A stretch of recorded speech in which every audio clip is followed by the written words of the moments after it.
여러분 반갑습니다. 이번 학기 노인간호학을 함께 공부할 방송대 간호학과 교수 정성희입니다.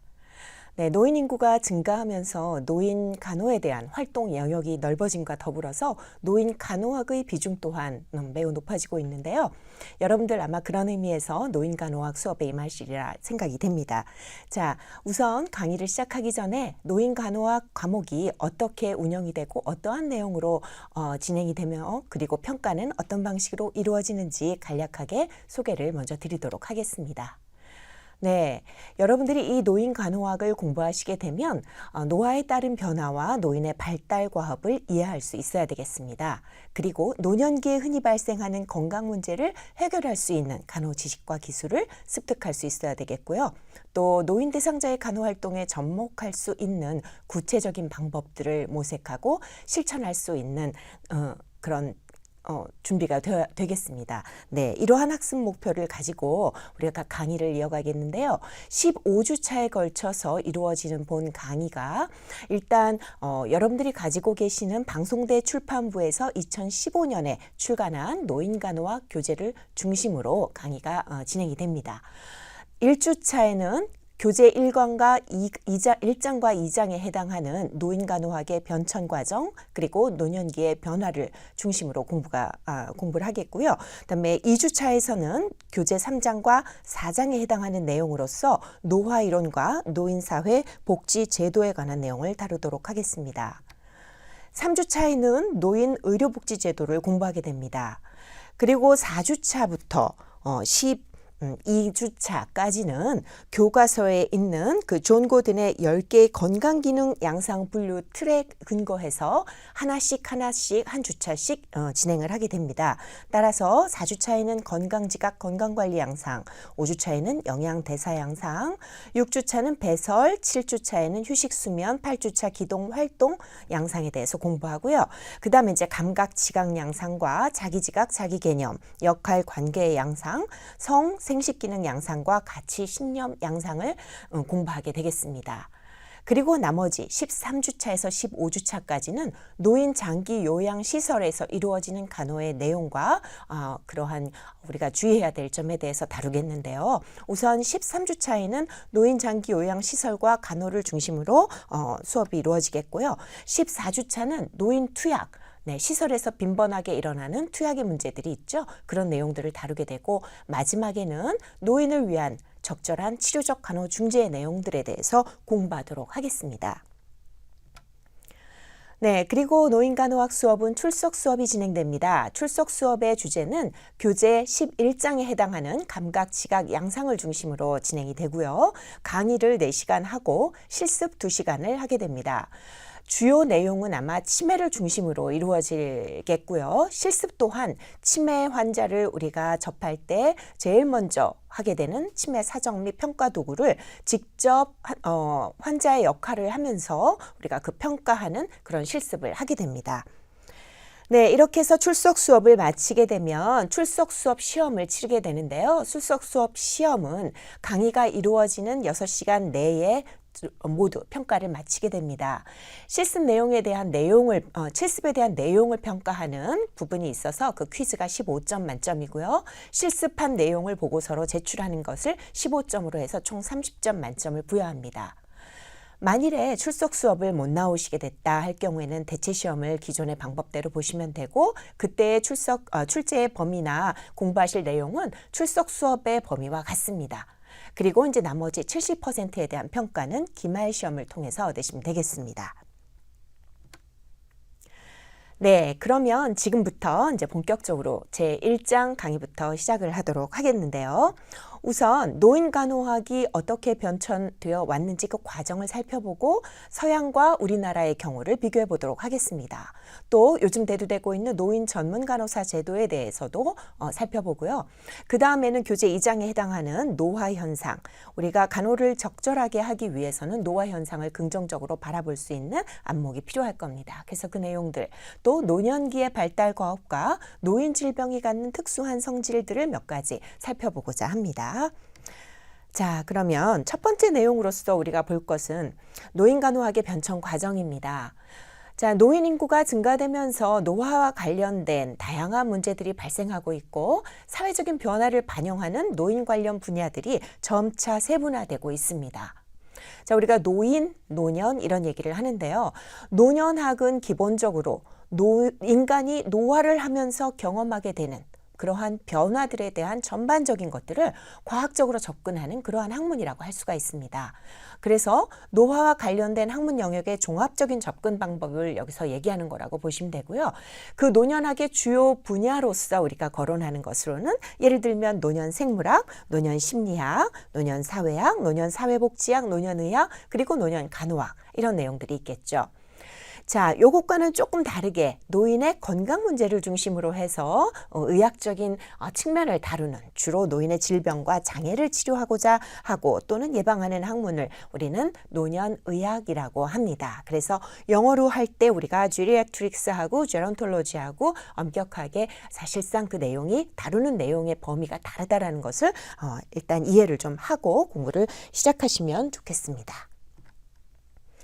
자, 서양의 경우 노인 간호학이 어떻게 변모되어 왔는지 좀 거슬러 올라가서 보면 일단 영국에서 나이팅게일에게서 교육을 받았던 존스라는 사람이 최초로 빈민 노인을 대상으로 해서 체계적인 간호를 실시했다고 알려져 있습니다.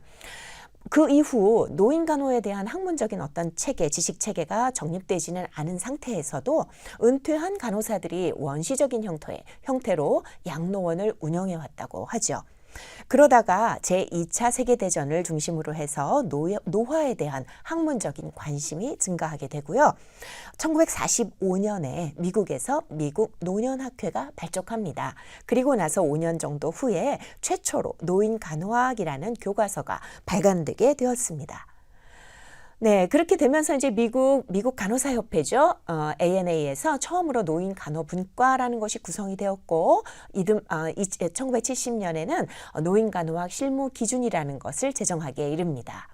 그리고 그로부터 5년 후에는 노인 간호학의 학술 잡지로서 이제 저널 오브 제론톨로지컬 널싱이 출간이 되었어요. 네, 그러면서 그 이듬해에 용어에 대한 정립을 다시 하게 됩니다. 그래서 노인 간호학의 명칭을 Geriatric Nursing, 그러니까 노인의 질병을 중심으로 다루는 간호 이런 의미로 쓰던 것에서 Gerontological Nursing이라고 해서 좀 더 포괄적인 간호를 의미하는 것으로 그 명칭이 변경이 되게 됩니다. 자, 그러면 한국은 노인 간호학이 어떻게 변모되어 왔는지 한번 살펴보도록 하죠.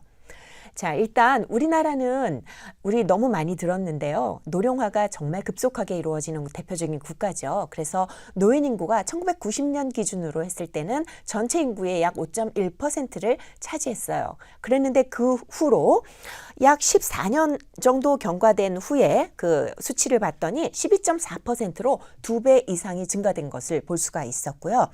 추측컨대 2030년에는 전체 인구의 24.5%, 2060년에는 전체 인구의 41%를 고령 인구가 차지할 것이다 라고 예측을 하고 있습니다.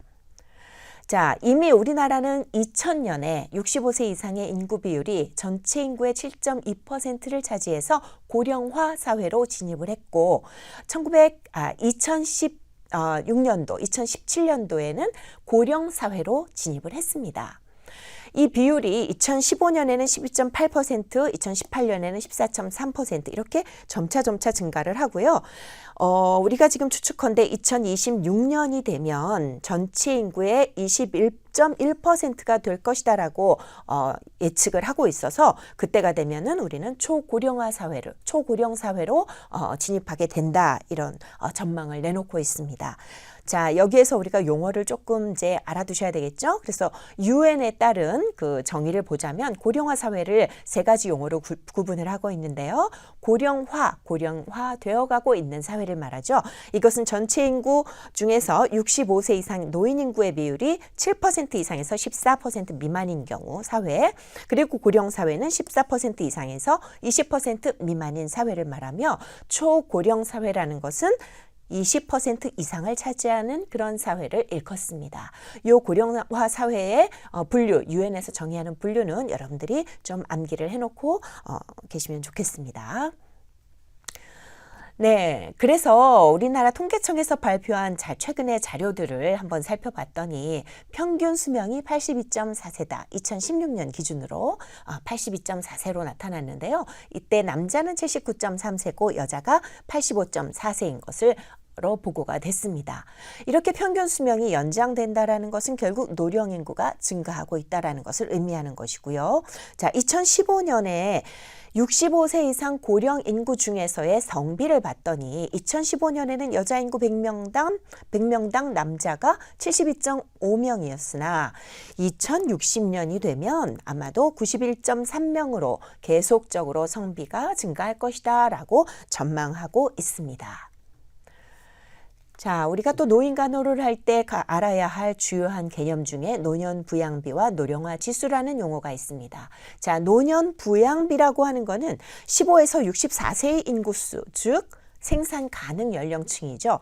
이 생산 가능 연령 인구와 65세 이상 인구의 비율을 말하는 거예요. 그래서 이게 노년 부양비인데 이 노년 부양비가 2014년의 경우 생산 가능 인구 5.8명이 노인 1명을 부양한다.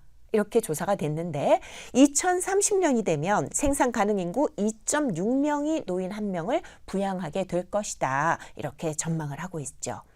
자, 그 다음에 우리가 봐야 될 것은 노령화 지수입니다. 노령화 지수는 얼마나 그 사회가 노년화되고 있느냐, 노인화되고 있느냐, 그것을 이제 따지는 건데요. 0에서 14세의 유소년 인구죠. 유소년 인구 대 65세 이상 노인 인구의 비율이 어떠한가를 보는 거예요. 자, 이 노령화 지수를 봤더니 2005년에는 46.8이었는데 2010년에 67.2, 15년에 93.1로 점차적으로 증가하고 있는 추세를 보이고 있고 이 자료는 2017년 자료인데요.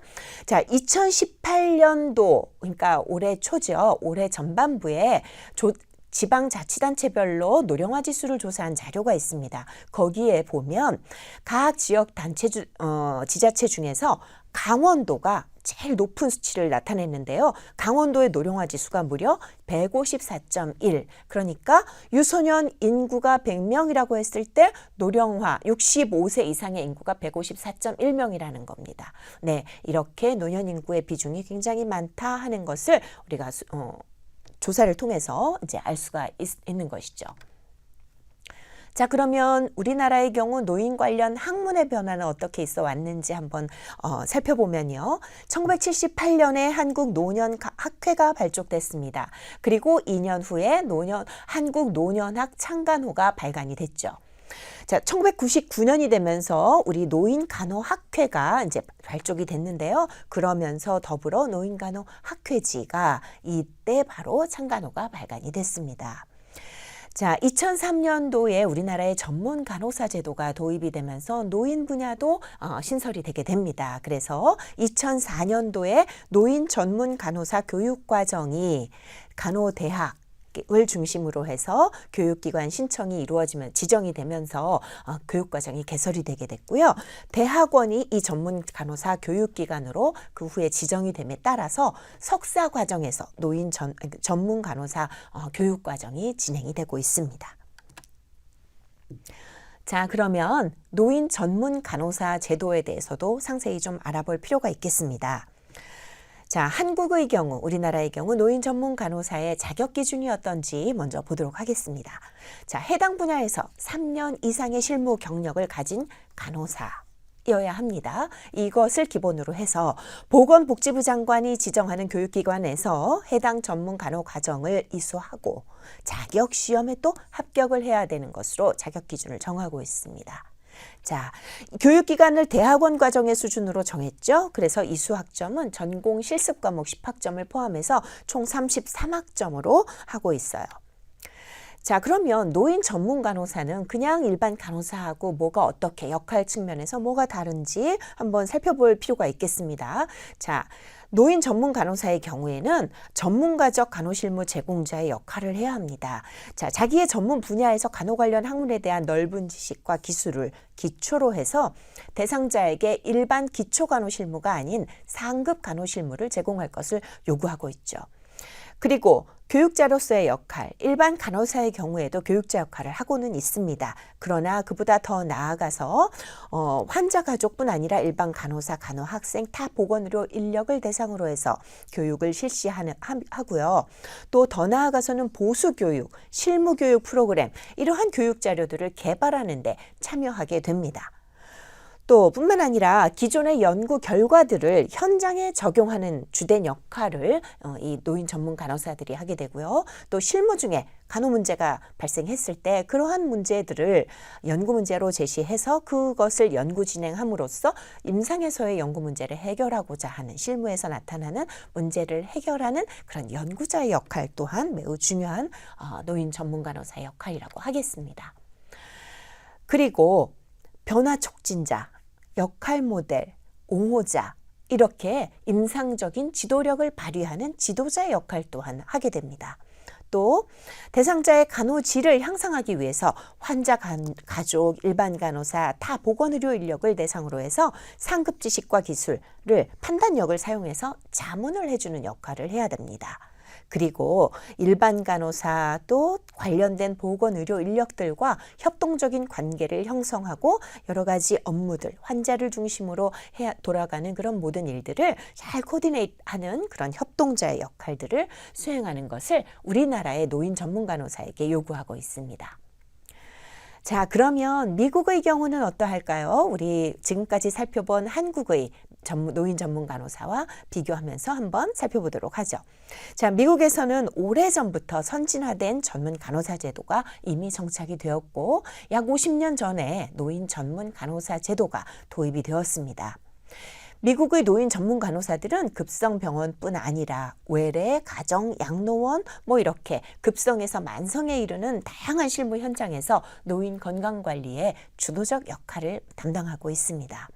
자, 최근 노인들의 1차 의료 요구를 전문적으로 담당할 수 있는 가장 적합하고 효율적인 인력이다 해서 미국에서는 이미 인정을 받고 그 역할을 충분히 해내고 있고요.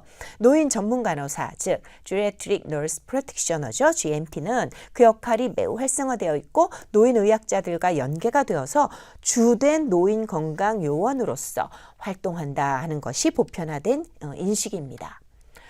자, 또 노인시설에서 의사와 협동하고 급성 노인질환자의 간호에 있어서도 중요한 역할을 해서 응급실로 이송되는 노인 환자가 매우 감소되었을 뿐 아니라 입원 기간도 단축시키는데 매우 큰 역할을 한 게 바로 노인 전문 간호사다. 이러한 조사 결과가 나온 바 있고요.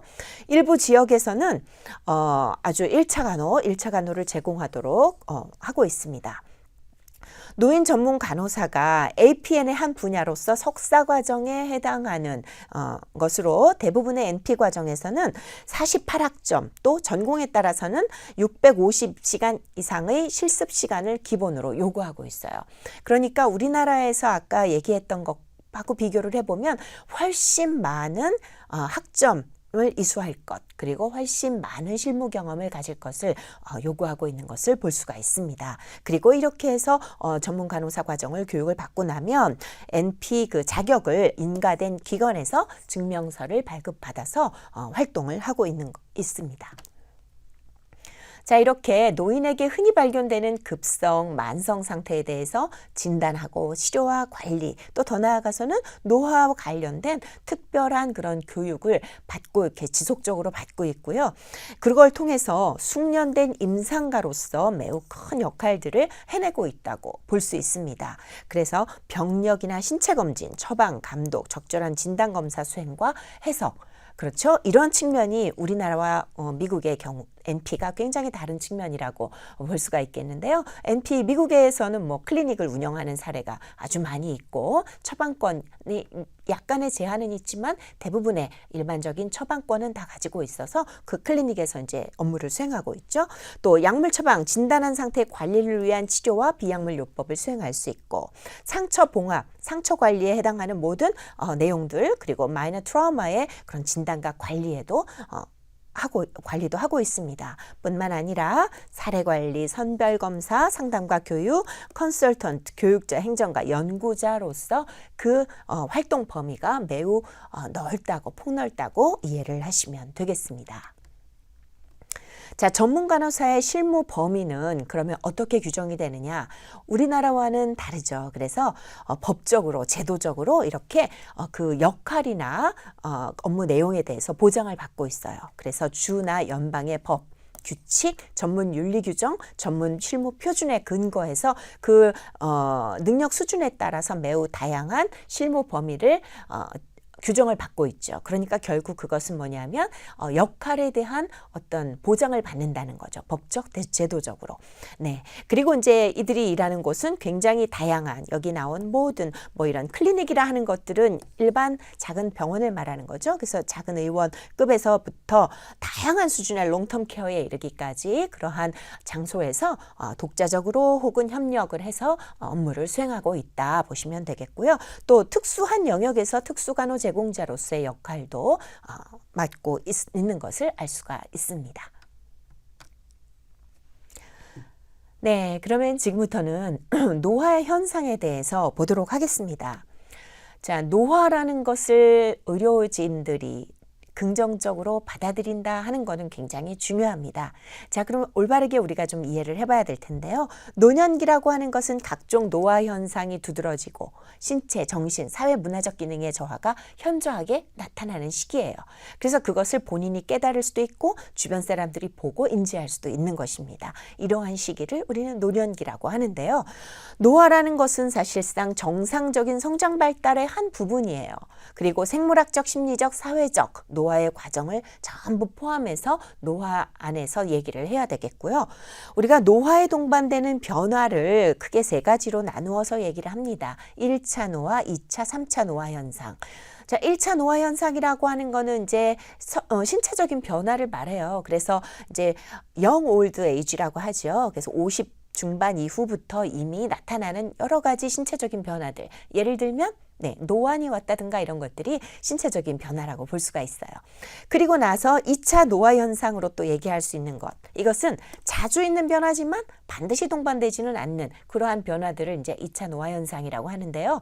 뭐 예를 들면 뭐 골관절염이 왔다든가 이런 내용들이 아마도 2차 노화 현상에 포함이 된 것 같습니다. 자, 그 다음에 이제 사망 직전의 상태로서 급격하고 현저한 신체적인 손상을 보이는 상태를 3차 노화 현상이다. 이제 이렇게 구분을 해서 우리가 변화에 대한 이야기를 하고 있습니다.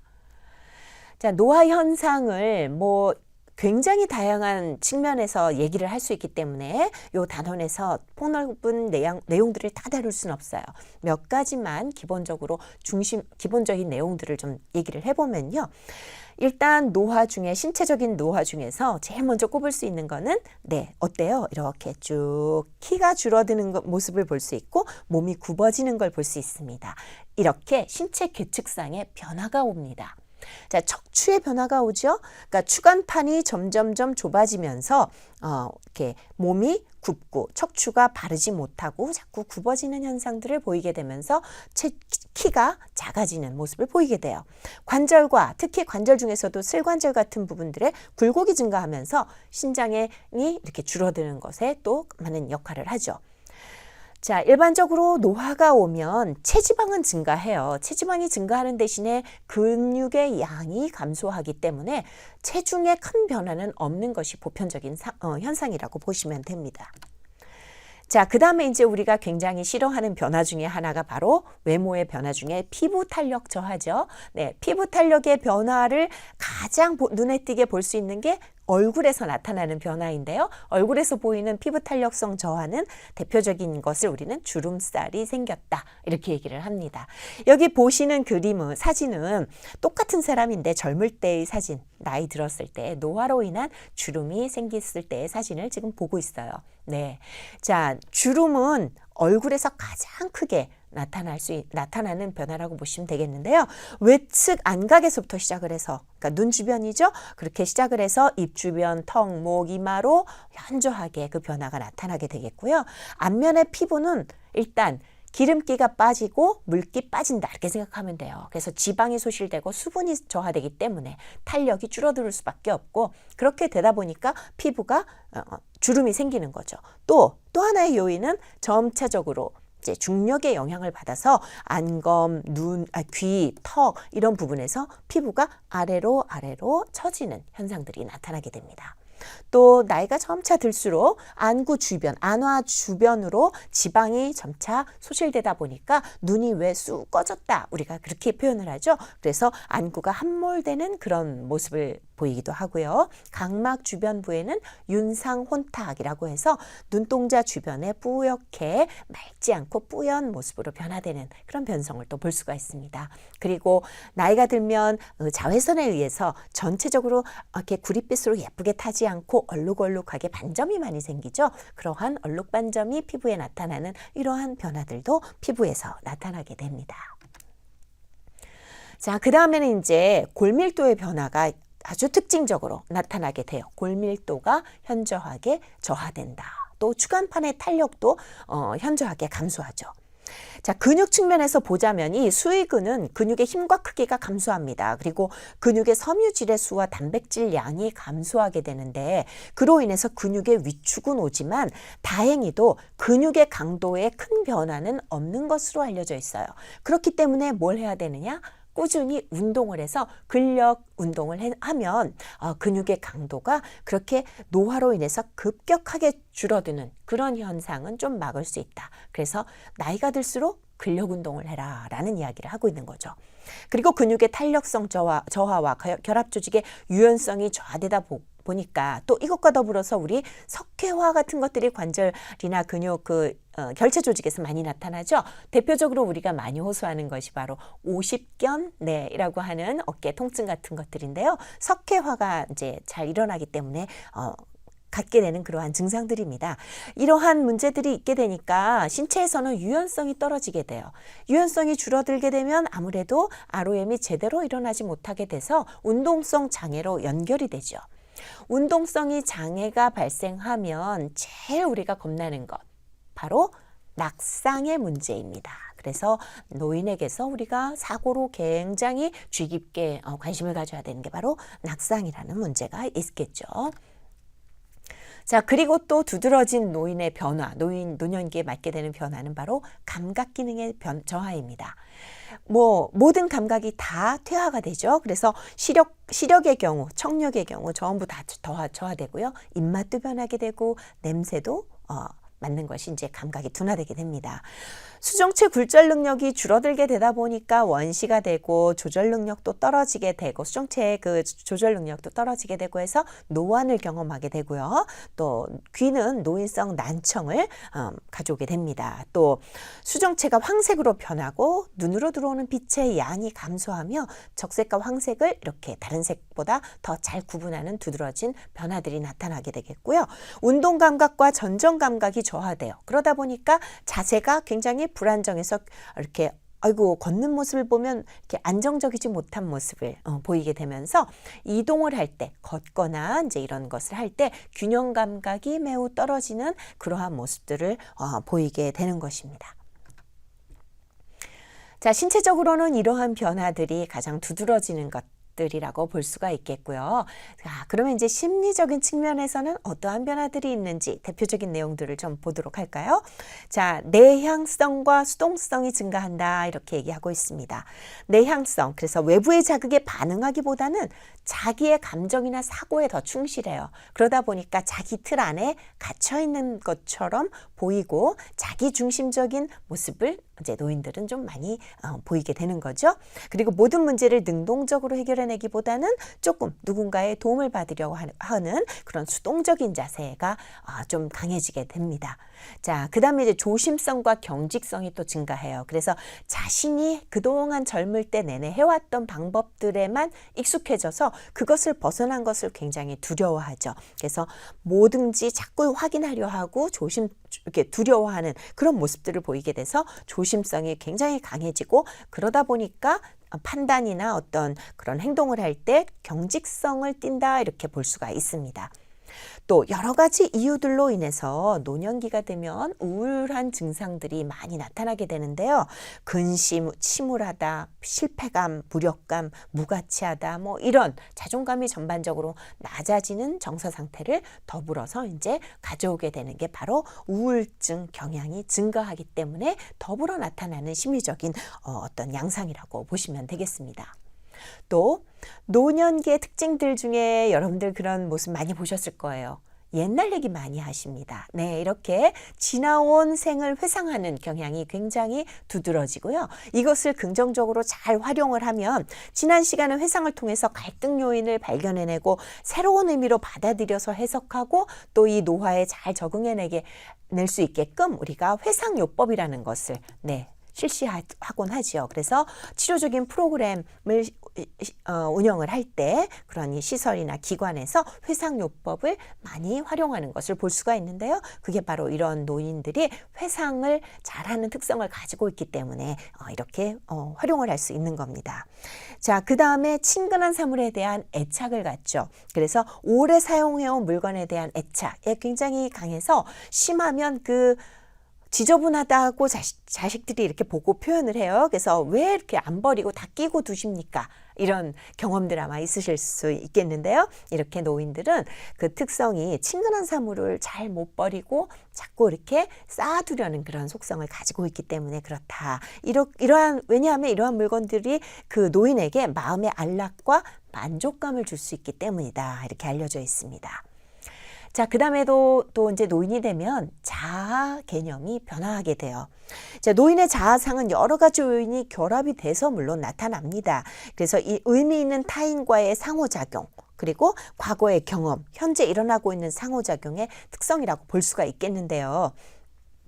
사람은 원래 이제 어떤 활동을 하고 그 활동을 해서 얻는 내가 성공했다라는 성취감, 이런 것들을 얻음으로써 내가 이제 자아 존중감을 얻게 되죠. 그런데 나이가 들면 노인들에게서는 아무래도 활동을 적게 하다 보니까 과업을 수행해내는 정도가 줄어들게 되고 그 성취감 또한 적어져요. 그러한 경험을 하다 보니까 결국은 자존감이 점차적으로 줄어드는 그런 변화를 가져오게 되는 것입니다.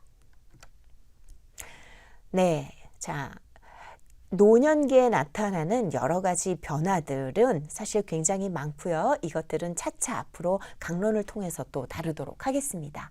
자, 그러면 노년기에 우리가 어떠한 발달 과업을 지니고 있는지 그 내용들을 한번 살펴보도록 하겠습니다. 자, 노년기에는 은퇴를 맞이하게 돼요. 굉장히 중요한 라이프 이벤트라고 볼 수가 있겠는데요. 은퇴라는 거는 사실 긍정적인 측면도 있고 부정적인 측면도 있고 이렇게 해석을 달리할 수가 있습니다. 평생 일했으니까 그 일이라는 억압에서 이제 해방이 되어서 편안하게 여생을 즐긴다, 이렇게 받아들일 수도 있는 거고요. 또 한편으로는 내가 이제 은퇴는 결국 이어지는 소득의 감소라는 것하고 연관이 되기 때문에 그 은퇴가 가져오는 의미가 굉장히 어떤 그 압박으로, 경제적인 압박으로 다가올 수도 있고 또 사회적인 어떤 대인관계라든가 이런 것으로부터 단절되는 괴리감 같은 것들을 안겨줄 수가 있어요. 그래서 은퇴를 긍정적, 부정적 측면에서 우리가 바라볼 수가 있겠는데요. 결국 소득이 감소하는 것이 이제 노년기에 굉장히 중요한 이슈로 우리가 생각해야 되는 그런 문제가 되겠습니다.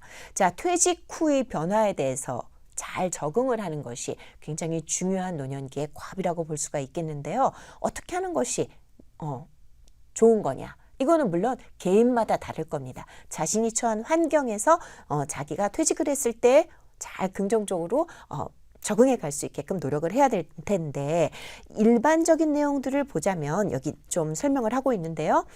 이제 시간이 많아집니다. 그렇게 되다 보니까 여가 시간에 적응을 할 수 있도록 자신의 그런 하루 일과를 잘 다시 재정립할 필요가 있을 거고요.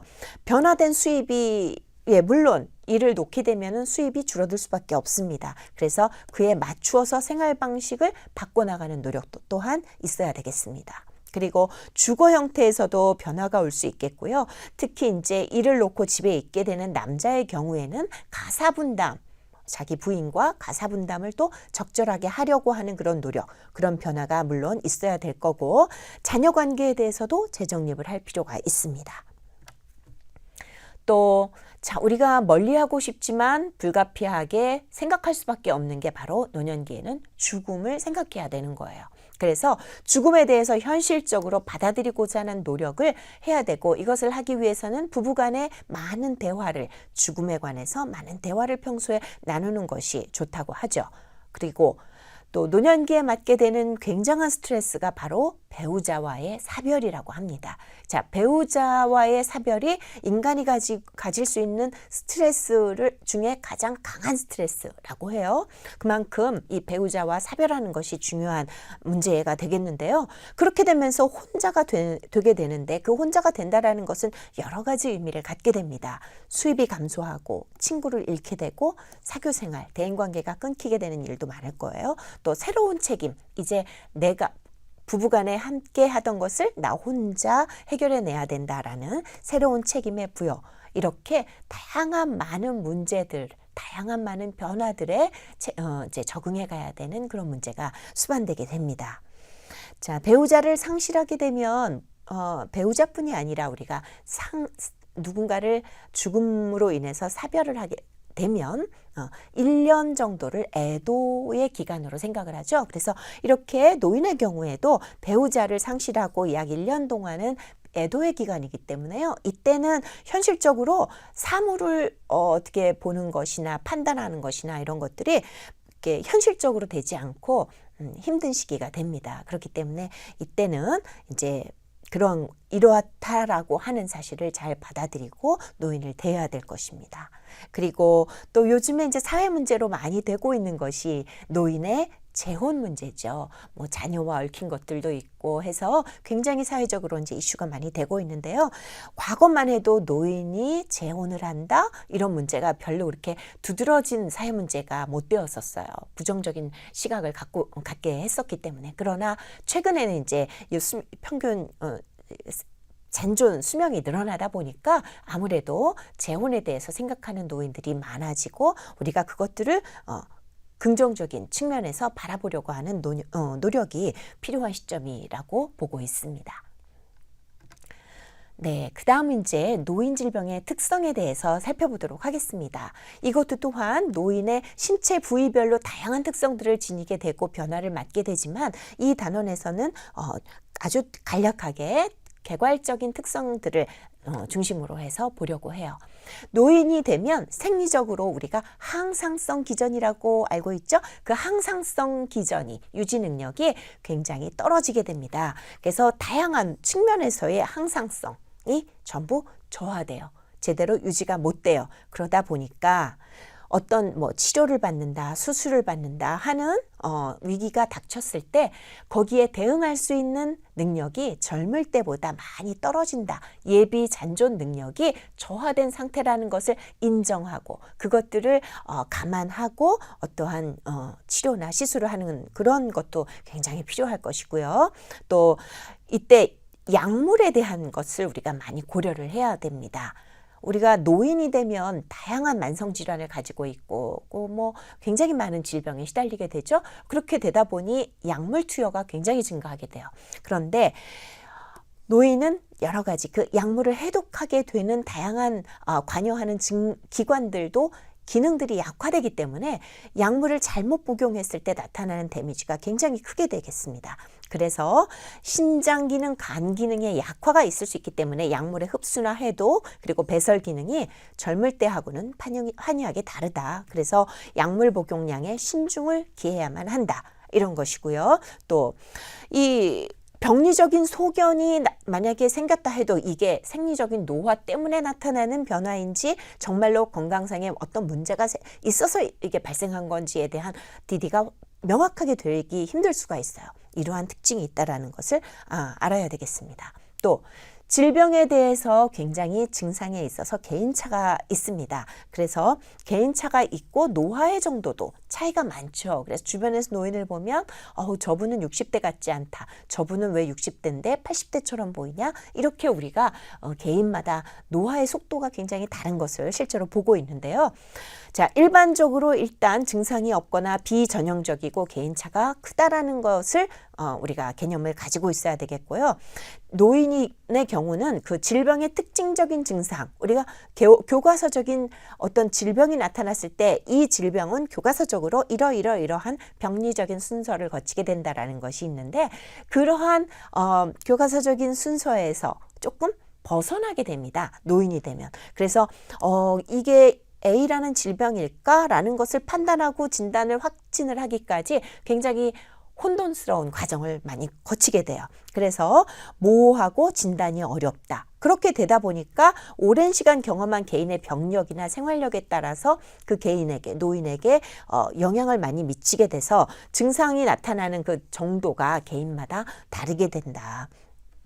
그래서 그런 측면들을 우리가 이제 환자를 케어할 때 고려를 해야 되겠고요. 젊은 세대의 환자와는 다른 질병 과정을 거친다라는 것을 꼭 알아두시기 바랍니다. 자, 그리고 이제 우리가 노인 환자들을 대상으로 조사한 자료에 따르면 대부분의 노인이 2개에서 3개 정도의 만성 질병을 가지고 있다라고 이미 조사된 바가 있죠. 그래서 이렇게 많은 만성 질병을 가지고 있고, 특히나 신경정신계의 노화도 수반이 되기 때문에 결국 의식의 문제, 정신 관련 질환들도 같이 갖고 있는 경우가 많다라는 것. 또 질병의 조기 발견이 어렵습니다. 그러니까 노인 환자는 오랜 기간 동안의 병력을 조사하는 것 자체가 굉장히 어려울 수 있고요. 질병의 증상이 거의 없거나 또는 증상이 나타나는 겉으로 보기에 나타나는 것들이 늦어질 수 있기 때문에 발견이 늦어진다라는 얘기죠. 그래서 결국은 치료를 받지 않은 상태로 오래 장기화될 수 있다 보니까 기능상 장애를 줄일 수는 있지만 완치가 어려운 그런 경과를 가지게 되는 경우가 많다, 이렇게 되겠고, 결국 이렇게 치료 지연의 결과로 불필요한 기능장애나 고통을 가져오게 되는 그런 경우를 많이 보게 됩니다. 자, 질병 과정, 양상과 과정이 특이하다. 그러니까 노인의 질병에 일정한 과정을 거치지 않는 경우가 많다고 아까 비특이적인 과정을 거치게 된다라고 얘기를 했습니다. 그래서 주변에서 건강에 어떤 변화가 나타나지 않는 것에 대해서 조금 이렇게 잘 세심하게 관찰하고 살펴볼 필요가 있는 거죠. 자, 질병 과정에서 다양한 합병증이 나타나기 때문에 이 합병증들로 인해서 또 그 노인 환자의 건강 문제를 명확하게 찾아내는 것이 굉장히 혼선을 가져올 수가 있습니다. 또 여러 가지 이런 다양한 합병증들이 나타날 수 있다는 것, 또 만성적이고 퇴행적인 어떤 질병의 경과들을 가져오죠. 그래서 노인 질병의 특성이라고 하면은 모두 다 만성적인 것이라고 보시면 돼요. 그리고 퇴행적인 경과를 가져온다. 그렇죠? 그리고 젊은 사람 병에 비해서 회복에 이르는데 굉장히 많은 시간이 걸려요. 그래서 노인 환자를 볼 때는 어떤 회복, 이것의 중점을 회복의 어떤 끝을 보겠다, 그러니까 완치를 보겠다라는 것을 보다는 그것을 향해서 가는 그 경과 과정을 어떻게 해서든지 빨리 마무리를 해야 되는 것에 중점을 두는 경우가 많고요. 또 그렇게 되니까 노인의 경우에는 입원 기간이 장기화되는 경향을 많이 보이게 됩니다. 장기화되다가 결국은 몸져 눕는 베드리든 상태로 가는 그런 경과를 보이게 돼요. 그러니까 결국은 노인이 되면 어떤 질병이 이환이 되었을 때 이 질병이 워낙 복합적이고 다양한 합병증이 마구 이렇게 산발적으로 나타날 수가 있다 보니까 질병을 명확하게 규명해내는데도 많은 시간을 요하게 되고, 그래서 오랫동안 병원에 있게 되고 이렇게 입원 기간이 증가되다 보니까 그 안에서 한 번 이렇게 아파서 입원을 하게 되면 굉장히 많은 치료 시간을 요하게 되는 경우가 많다라는 그런 특징을 보이게 된다는 거죠. 네, 오늘 강의는 여기까지입니다. 네, 다음 시간에는 노화 이론과 노인 사회복지 제도에 대해서 공부하겠습니다. 수고 많으셨습니다.